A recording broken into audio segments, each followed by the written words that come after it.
大家好，我是克夏佛教中心的小金讲法师，是尊贵的赞都古仁波切的弟子。我们今天继续跟大家分享，赞都古仁波切的生平传记承诺。这是承诺第二版，特别版第二版的。目前我们刚刚即将进入第3章。那第3章是之前跟大家介绍过仁波切的生平故事，它主要以他所在的地方，就是他怎么说呢？自从出生到成长到学佛的出家，以及后来的整个发展，就是每到一个地方，我们根据这个来分成不同的章节。那至于美国呢，美国这个地方呢，总共分成2个章节，它分别是第2章和第3章，分别代表他在美国的2个主要的成长的一个地方。第2章呢，之前跟大家分享过呢，第2章是属于仁波切刚抵达美国到后来就是离家出走之前的一些故事，就是那算是儿童和少年时期。那接下去呢，这第3章呢，大家从照片中其实也可以看到，这仁波切已经是一个已经是少年，就是已经16、17岁的少年了。之前上一期说到仁波切，就是他为了怎么说，因为家人一直在反对他学佛，他为了学佛呢，就要历尽了千辛，就是各种各样的阻挠。然后为了完成自己的心愿呢，他尝试过好几次离家出走，但是并不成功，甚至尝试想过了自杀，那也不成功。最后一次终于在怎么说呢？他终于在第4次尝试的时候，成功了。那第3章就是他接下去的故事。第3章许下承诺，那许的是一些什么样的承诺呢？这个承诺跟我们这本书里的题目承诺又有什么关系呢？所以我们接下去继续跟大家分享。第3章呢，指的是仁波切在美国加利福尼亚，在洛杉矶1982年至1987年之间的故事。那时间虽然不长，只是短短的大概5年左右，但是这几年呢，却是仁波切的就是他的佛法生涯中很关键的一个历点。在这个本章的一个的封面，本章的第1页所写着的是：对至尊颂仁波切的记忆、思念和爱，是让我遭遇困难和面对阻碍时坚持下去的动力。它是持续前进的理由。颂仁波切，那这张图里面看到左边那一只就是最贵的赞都古仁波切，而右边的这位呢就是至尊或者是佳姐颂仁波切。好，那我们开始。那大家可能会发现，在来到第3章呢，我的就是呈现视频的方式有点不一样。那这个呢是根据这本书原本的一种翻页的一种过程，就是其实书打开就是两页嘛，对不对？那这样子的话，有一些照片就不会被切断。那我觉得这种方式可能会比较让大家比较真实的在阅读这本书的一种就是有阅读这本书的一种经历。那好，我们开始跟大家介绍这个。那在左边这张图呢，可以看到仁波切，这是2014年赞都古仁波切第一次回到阔别26年的洛杉矶。那仁波切跟几位弟子重返他年少岁月中一些特别意义的旧地，其中包括他过去所念的高中。那大家可以看到后面的这一个，看仔细了，就是仁波切站着，然后后面其实就是一所高中。那这一小节呢的题目叫达杰林佛教中心新的佛法家园。那右下角呢，这一张小图是洛杉矶东方大学的原建筑，仁波切就在这里见到了利奥普鲁根博士。那这些我们接下去会跟大家介绍，比如说谁是利奥普鲁根博士啦，东方大学跟仁波切什么关系了，这个在接下去的内容会跟大家分享。先看一个图，再来就是好，那在右边呢，就是右边这一页，大家会看到有一个就是不是很大的一个建筑物，那个其实就是位于圣安德鲁的图登达杰林。那图登达杰林又是一个新的名字，不过大家听名字大概也知道，这是一个藏传佛教的一个佛法中心。1982年秋天，身在洛杉矶的少年仁波切感到很自由。仁波切那时已过16岁，就快到17岁了。他的一切都由自己做主。鲍勃鼓励仁波切完成自己的学业，于是仁波切报读附近的马克吉堡高中。到达洛杉矶不久后，仁波切便开始寻找佛教中心，一个自己可以修仪轨的地方。他在电话本上找到了秋阳创办仁波切金刚界中心的地址，并决定前往拜访。然而，当他到达中心的时候，中心楼下的门已经上锁。因为仁波切听到楼上有声音，而且灯还亮着，于是就再次敲门，并按了门铃，可是就是没有人回应。沮丧的仁波切接着又查看电话本，随后决定前去美国洛杉矶东方大学。这是因为仁波切觉得，一个有着东方名字的地方必定会有佛龛。在那里，他遇见了现在已故的利奥布鲁登博士，他是东方研究学教授。教授告诉他，这是一所大学，所以没有用作祈愿礼佛的地方。虽然如此，他仍然好心开车将仁波切送到附近的佛教中心图登达杰林，那里住这位大师。图登达杰林寓意佛法繁盛之地。这个中心位于西好莱坞圣安德鲁斯住宅区，是一座2层楼式的小别墅。那我们在这里呢，就算是简单介绍了仁波切刚刚抵达美国洛杉矶时的一些就是他怎么去找到的一个佛法中心的一个经过。他当时仁波切抵达我们之前就上一期有跟大家说过，仁波切刚抵达洛杉矶，他首先是在自己的堂哥家里居住，那鲍勃的家里。那刚才也给大家看到，就是你看左边的那张图，仁波切站着背后那个高中，那个高中呢就是马克吉堡高中，那是仁波切刚刚到洛杉矶时所就读的学校。那到了洛杉矶不久过后呢，当然仁波切肯定就怎么说呢？他离家出走的唯一目的其实就是为了佛法，那肯定第一件事情要去做的，当然就是找一个佛教中心。他当时一心一意呢，想找的只是一个能够让自己能够好好去修仪轨的地方，就是每天的功课的地方。那也没有挑说是要跟哪一位上师之类的。那所以最初呢，他就找到了秋阳创办仁波切的金刚界中心。但是他抵达那里之后呢，不管他怎么按门铃，即使他仿佛他看到楼上是有人的，但是再怎么按门铃呢，就是没有人回应。那也许是门铃故障，或者是怎么样，反正机缘巧合就是这样子。那金刚界中心就是没有人回应，所以仁波切没办法，他决定去看另外就是怎么说呢？根据他的想象，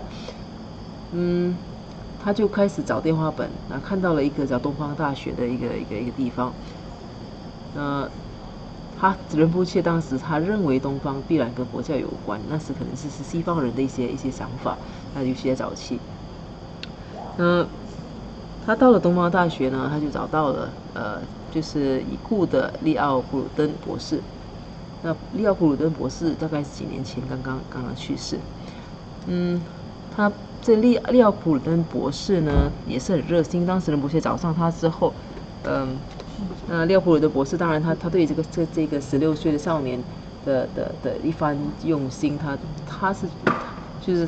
很礼貌的就跟他解释说，这4个大学这里其实并不是佛教中心，也没有佛龛的，但是他可以把仁波切带去他所知道的附近的一个佛教中心，那也就是图登达杰林。他说那里呢住这位大师，所以其实机缘巧合就这样子。如果不是秋阳创办仁波切的金刚界佛教中心没有回应的话，那仁波切可能就不会去找这个东方大学。那如果不找东方大学呢，就不会找到这个利奥普尔登博士。但是如果利奥普尔登博士不是那么热心的话呢，也如果他不是刚刚好，认识图登达杰林佛教中心的话呢，他也不会把仁波切带到图登达杰林佛教中心。那图登达杰林佛教中心可是一个非常关键的一个地方，对，在仁波切生命当中，因为那里呢住着了他怎么说呢，是跟这传承，就是跟他这是纯正的格鲁传承的上士。他在那里遇到了他的第二任上士，后来遇到了宋仁波切，还有其他的。所以这是一个非常关键的佛教中心，你可以说是因缘巧合，当然我更相信那是因为仁波切他本身他的佛法的印记和他就是怎么说呢，他所累积的一些他的功德导致的。那好，我们接下去再翻开另一页。那在这一页呢，大家会看到，右上方有这个是我们熟悉的堪苏罗斯达钦仁波切。那下方呢，那有一个建筑物，那个建筑物呢是就是怎么说呢？这个是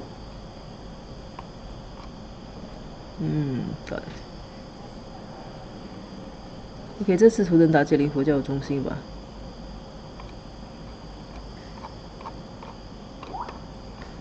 OK， 那另一页呢，那是仁波切的毕业证书。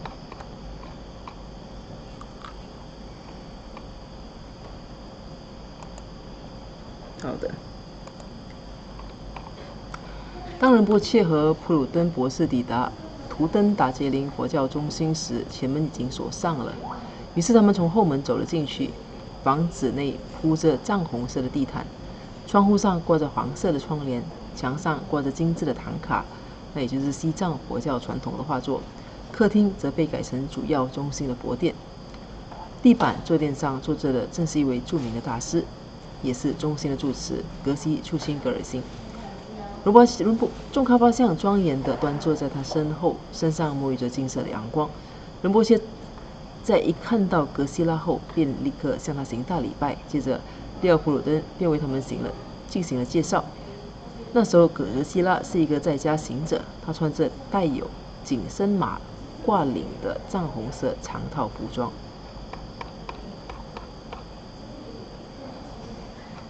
不好意思，刚才介绍这下面这张图其实是东方大学。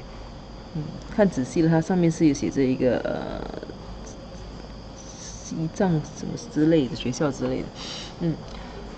OK， 所以仁波切呢就在利奥普鲁登博士的带领下呢，到了这个图登达杰林佛教中心，他还亲自把仁波切带到了中心的大殿去。那当时呢，格西拉也就是格西处钦格尔辛就坐在大殿的中央。在整个画面其实仁波切记得很清楚。那上面呢，窗帘上挂着的就是窗户上挂着的是黄色的窗帘，还记得墙上有挂着很多精致的唐卡。然后那宗喀巴大师呢，就在佛殿的中央部分。那一天恰巧是会供日，在藏历上是进行法会并献上供养的一天。于是仁波切问格西拉，他是否能够参与他们的法会。格西拉看着这个少年，问他是否接受了灌顶。仁波切回答说，他曾接受灌顶，因此格西拉也就允许他参加法会。仁波切非常激动，他回到蒙特利公园寺，取来了他的仪轨和法器，并于当晚参加在图登达杰林佛教中心的会供法会。当晚参加会供的大约有40人，其中包括了几个资深弟子。当时在场的大多数人对这个神情严肃的年轻人印象非常深刻，他们都在想，他在那里学会会供的，这么年轻就学得那么好。那时候仁波切还没有认得格西拉为他的上师，因为他已经向堪苏洛山达钦仁波切拜师。到达图登达杰林不久之后，仁波切打电话给身在金泽西的堪苏洛桑达钦仁波切，并为他的逃跑表达歉意。堪苏洛桑达钦仁波切仔细地听着，然后表示原谅，并很高兴仁波切安然无恙。仁波切也为塔纳对他看出洛桑达钦仁波切的诋毁道了歉。不久后，仁波切根据依止上师的原则，正式请求看书洛桑达钦仁波切的许可，希望可以向格西初心格尔辛拜师。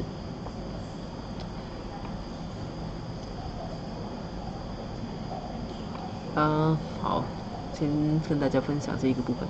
那当时仁波切抵达的那一天呢，刚好就是在藏历的一个会供日。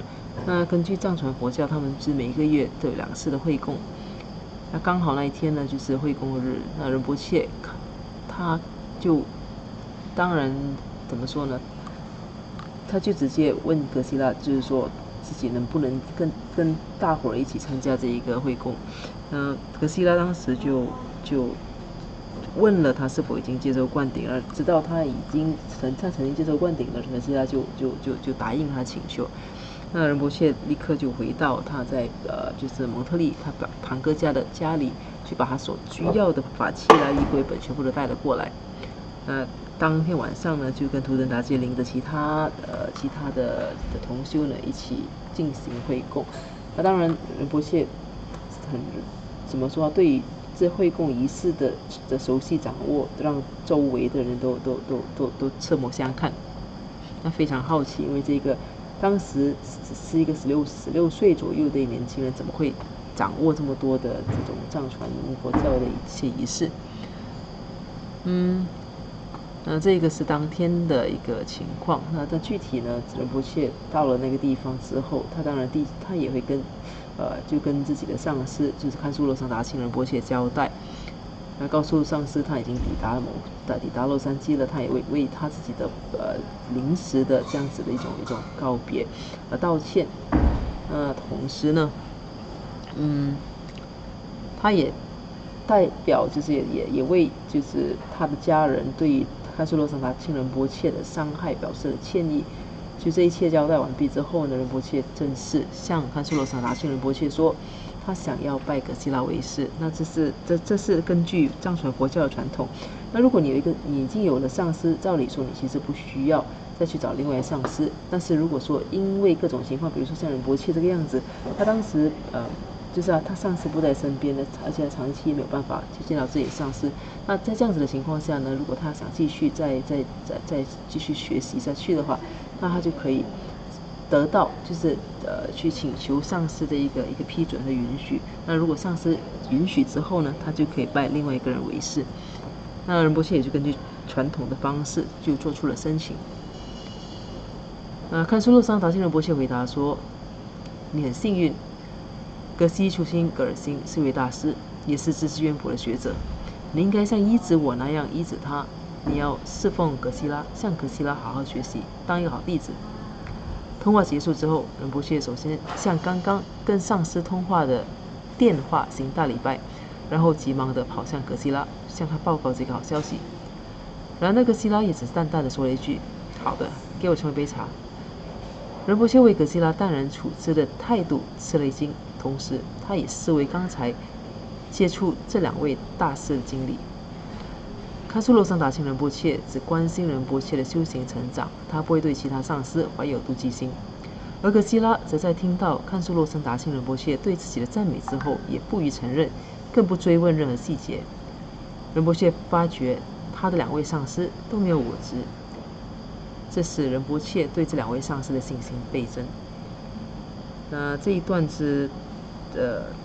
是讲到仁波切当时就是他跟看书洛桑达钦仁波切请求之后，看书洛达钦仁波切的回应。那看书洛桑达钦仁波切当然他也比喻他们是同一个传承。那看书洛桑达钦仁波切当然他对格西初心格尔辛也是相当熟悉的，所以他一听到这个名字呢，他就直接告诉仁波切说，你是非常幸运的，因为格西拉是一个学识渊博的一个怎么说一个学者。而且呢，他完全就是没有抗拒的，就直接就跟仁波切说，你要好好服侍你的上师，就好像服侍我这样。那这件事情让仁波切是觉得非常怎么说呢，就是有得到很大的启发。他认为，看苏洛桑达清仁波切完全没有，不像一般人这样，可能就会妒忌，或者是就可能有些人对自己的弟子是有占有欲的，但是在看苏洛桑达清仁波切身上呢，完全看不到这个，反而他只关心仁波切找到的上师是不是一个很好的上师，他只关心仁波切整个在修行上的一个成长，而且还特别嘱咐仁波切一定要，就是我们其实，在藏传佛教里，依止上师或者是就是全然的依止上师是很重要的，所以他还特别去提醒仁波切说，一定要好好的依止这个新上师，就好像依止他一样，就是好好去侍奉这个上师。那仁波切听了看苏洛桑达清仁波切的话之后，当然他很高兴，他就立刻跑到格西处金格尔金那里去报告这件事情。当然一五一十的，包括把看苏洛桑达清仁波切对于格西拉的赞赏的话，也都说了出来。但是格西拉听了之后，也只是淡淡的，也没说什么东西，就只是跟仁波切说啊，就叫仁波切帮他弄一杯茶，如此而已。那同样的，就是再一次仁波切又被怎么说呢？又被震惊了，因为除了看苏洛桑达清仁波切的这种很怎么讲，一心一意只关心他的修行，那这个格西拉呢，也完全不因为看苏洛桑达清仁波切的赞美而有什么就有动容的地方。那看苏洛桑达清仁波切是一个出名的高僧。那正常情况下，一般上如果说我们给一个算是一个地位崇高的人赞美，大家可能都会觉得飘飘然啊，或者想要追问细节啦。但是格西拉完全没有这个样子，他只是淡淡的就说好，冲一杯茶给我，就这样子，就这么简单。所以仁波切就是在短的，就是这件事情上，他就发现这两位上师呢，都是很伟大的上师，他们在他们身上看不到对于自我的一种执着，看不到我爱的一种表现。那所以仁波切对这两位上师呢，立刻那个信心就立刻增加了很多，立刻倍增了。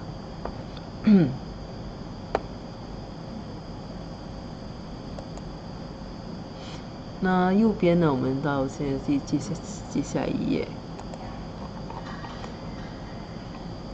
为了生活和支付包伯的租金，仁波切从11末起就开始在麦当劳做他的第一份兼职工作。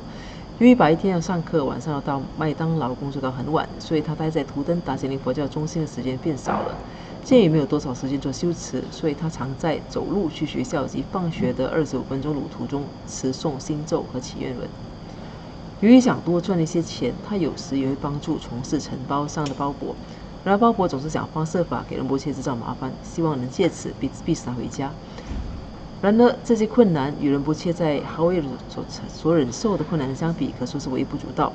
他依然能够腾出时间来学习，最后在1983年1月完成了他的普通教育发展测试，获得普通教育文凭。后来因为住在包伯那里并不方便，于是他决定搬出去，在图登达杰林佛教中心住宿的标准租金是250元，但仁波切支付不起。图登达杰林委员会的一位资深成员于是将情况告诉了格西拉，并在中心为仁波切安排一间小房，将租金减少到每月150美元。1983年2月，仁波切搬进了中心，这是他记忆里最快乐的日子。加入佛教中心是仁波切这一生梦寐以求的事情。这里讲到就是仁波切，他当时当然他到一个新的地方，他住在自己堂哥家里，但是他的生活费他还是要自己去处理的，自己去找的。那所以他就开始在麦当劳当兼职，那白天上课，晚上兼职，还要抽时间到佛教中心，所以仁波切其实他时间是非常紧凑的。那为了争取时间做修持呢，他只能在就是走路去学校和放学的路途中不断的去修持和念诵祈愿文。那当然由于生活，他当时因为他年轻，而且没有什么的学术资格，赚的钱并不多，所以为了多赚些钱呢，他也想就是帮自己的堂哥工作，但是包伯其实并没有给他方便，因为鲍勃其实主要的目的是想逼死他回家，但是仁波切当然他好不容易才逃到了这里，好不容易才可以自由自在的学佛，他当然不会想要回家。所以他再怎么样呢，他都坚持他的学习。那终于在1983年1月，他考到了他的高中的文凭。那我们在画面上呢，你看到的呢就是仁波切的高中文凭。那对我们一般人来讲，其实有什么大不了的？我只是高中文凭，但是对仁波切来说呢，这样子的一高中文凭其实是得来的并不容易的，因为他是必须就是打工赚钱呢，去佛法中心之间呢，还要离家出走之类各种各样的一个情况下，他才能够要排除这些问题过后，他才能够拿到这个高中文凭。这张加州政府承认的高中毕业证书是针对美国未能完成4年高中学业的学生所设立的资格证明。有了这一个证书，仁波切便可以合法的离开高中，开始工作养活自己。好的，好，因为时间的关系呢，我们这一期的分享到这里为止。那我们下一期继续跟大家分享仁波切在洛杉矶图登达坚林的生活的点点滴滴。那好，我们先做一个回向。如宝珍贵菩提心未生出者愿生出，已生出之菩提愿，其不退转倍增长。如宝珍贵之空性未生出者愿生出，已生出之空性法，其不退转倍增长。愿使就一切功德，利所有众生助法弘，显明至尊善慧名称师，所示佛法心要诸圣教。我愿世世不离真上师，我愿随时享有圣正法，并于地道功德圆满后，迅速证得金刚持果位。愿我圣子善根力，速即成就上师佛，一切众生尽无余，悉令安置是佛地。愿弘扬众喀巴，法王正法理则记，直系障碍之征兆，一切顺缘系圆满。我今他人之三世，一子相属二之矣。祈愿善慧名称佛，教法永驻，圣增长。愿昼吉祥，夜吉祥，昼夜60恒吉祥，一切事中皆吉祥。唯愿三宝常摄受。至尊上师身受永稳固，妙善法业普及遍十方。上慧教法具光照三域，众生未尽，其情恒常住。那好，谢谢大家，我们下期再见。